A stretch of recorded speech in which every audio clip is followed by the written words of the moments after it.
Eh bien bonjour à tous messieurs dames, j'espère que vous allez bien. Aujourd'hui on se retrouve, on est le 2 juin 2024. Je fais cette review du coup dimanche pour le vendredi, on était le 31 si je dis pas 31 mai. Oui, c'était exact, on était bien le 31 mai. Le CAC 40 qui avait fini en légère hausse, plus 0,18%, on était à 7992 points. Ce qui n'était pas non plus incroyable, mais on était pratiquement sur les 8000.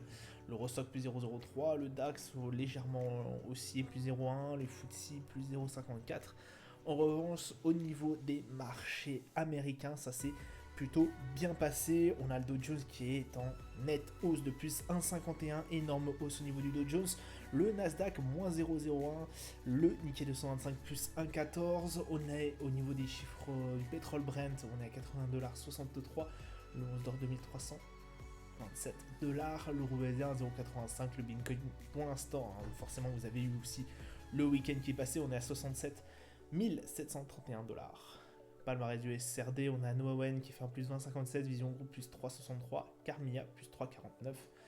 Au niveau des plus fortes baisses, on a Capgemini et aussi OVH. OVH qui perd moins 11%, Capgemini moins 4,48, ALD qui est entre les deux à moins 6,02.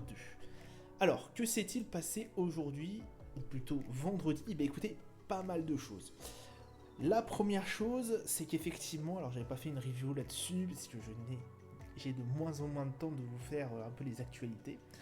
On a la BCE notamment qui a eu, j'ai envie de vous dire, une mauvaise, une mauvaise expérience de l'inflation cette semaine, puisqu'on a eu notamment au niveau de l'Allemagne une très très mauvaise surprise, effectivement, une inflation qui est bien plus forte que ce qu'on attendait.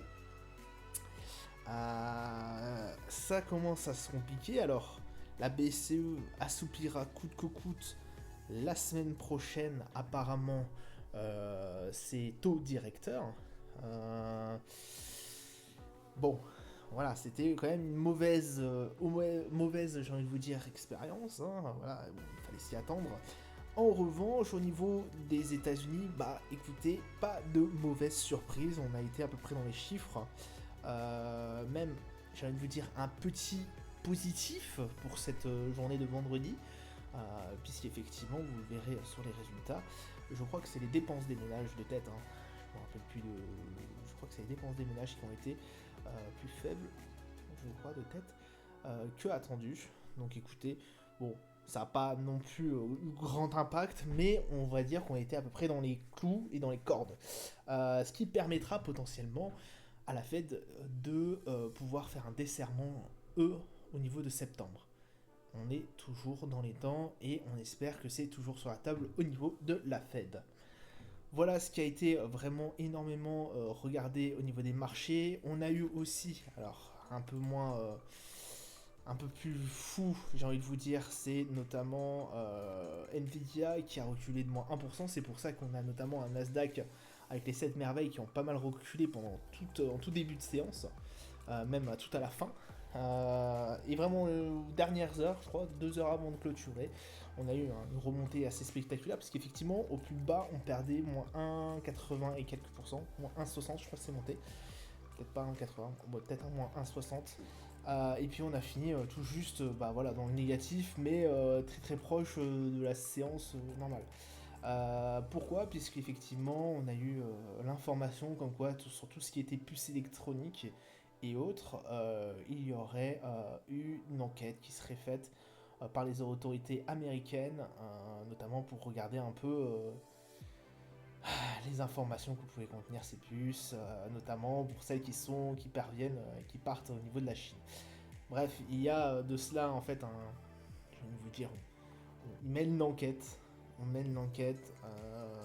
on voit que c'est vraiment un jeu de pouvoir là-dedans, et que Nvidia, forcément, qui est, j'ai envie de vous dire, l'empereur des puces électroniques, forcément a un rôle énorme à jouer au niveau, que ce soit au niveau des USA, pour ce qui est tout ce qui est traçabilité d'informations et autres, surtout que pour l'instant c'est eux vraiment les leaders du marché. Au niveau du calendrier d'annonces économiques, alors je vous ai mis ce qu'il y avait eu vendredi. On a eu quand même le PMI manufacturier, malgré que ça s'est passé un peu au travers des informations. À 2h30, on a eu le taux d'inflation au niveau de la France qui s'est mieux passé que d'habitude.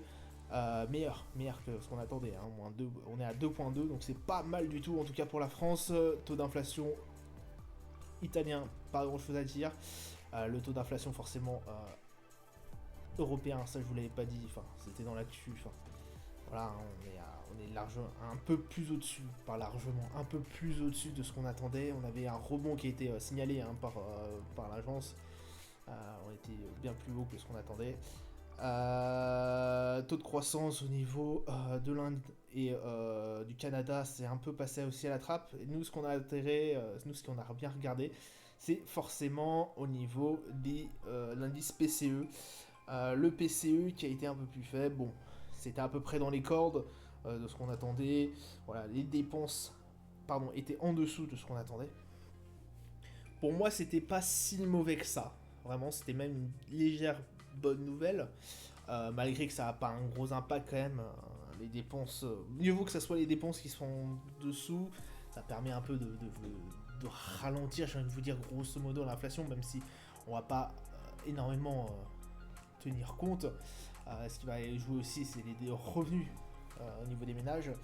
Mais bon, voilà, ce n'était pas pour moi un indice assez nul. Après, forcément, c'est surtout au niveau des Nvidia qui a chuté de moins 1% et les 7 merveilles qui étaient aussi un peu dans le rouge, qui a fait s'effondrer un peu le Nasdaq. Mais en tout cas, pour le Dow Jones, ça s'est plutôt bien passé. Lundi, on aura le Kexin qui sera au niveau de la Chine à regarder et l'ISM au niveau des US. On va aller se diriger sur nos marchés et écoutez, on va commencer par le CAC 40 qui a rebondi au niveau des 7009, on est remonté à 8000 points. Le RSI à 45, le MACD en tendance un peu normale, j'ai envie de dire, pas grosse tendance. On va peut-être aller rejoindre sûrement les 8100 points.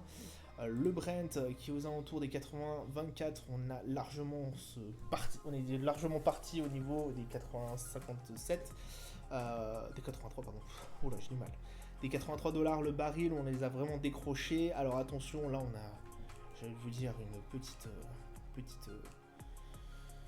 résistance qui sévit au niveau des 81 dollars. On l'a bien vu là qu'on les a tapés et puis qu'on est remonté. Alors ceci étant dit, c'est possible que ce soit la moyenne basse, la borne basse de Bollinger qui nous a permis de rebondir là-dessus. Attention, on n'est pas en total décrochage non plus au niveau du Brent, hein. Le Nasdaq qui lui est bien descendu. Forte chute sur les 3 derniers jours. On avait eu en plus une forte chute ici. Je me doutais après avoir tapé là-dessus que le Nasdaq allait remonter. Donc c'est ce qu'il a fait. Il a remonté et tant mieux d'ailleurs puisque on a fini en séance nulle. La moyenne mobile 20 est toujours ici, hein, au niveau de la bande de Bollinger. Voilà, avec notamment une résistance que aux alentours des 18 500, 600. Voilà, c'est largement atteignable à mon avis pour le Nasdaq par la suite pour aller chercher plus haut. On voit que ça va quand même nettement mieux au niveau des indices européens et aussi américains. Le S&P lui aussi qui remonte après être bien descendu. Fin de séance lui a permis de vraiment rebooster et d'aller peut-être chercher les plus hauts. Au niveau du Dow Jones, c'est pareil, lui il avait chuté depuis un paquet de temps, et écoutez, pour l'instant il est revenu bien dans la hausse, tant mieux, ça fait plaisir de le revoir comme ça. Je m'y attendais un peu parce que forcément on était redescendu sur des valeurs qu'on n'avait pas vues depuis avril. Voilà, il fallait ce rebond, donc pour l'instant, écoutez, c'est ce qu'il fait, et tant mieux d'ailleurs. Voilà, ça sera tout pour moi pour aujourd'hui, je vous souhaite une excellente journée et une bonne soirée à vous, je vous dis à plus tard, ciao ciao.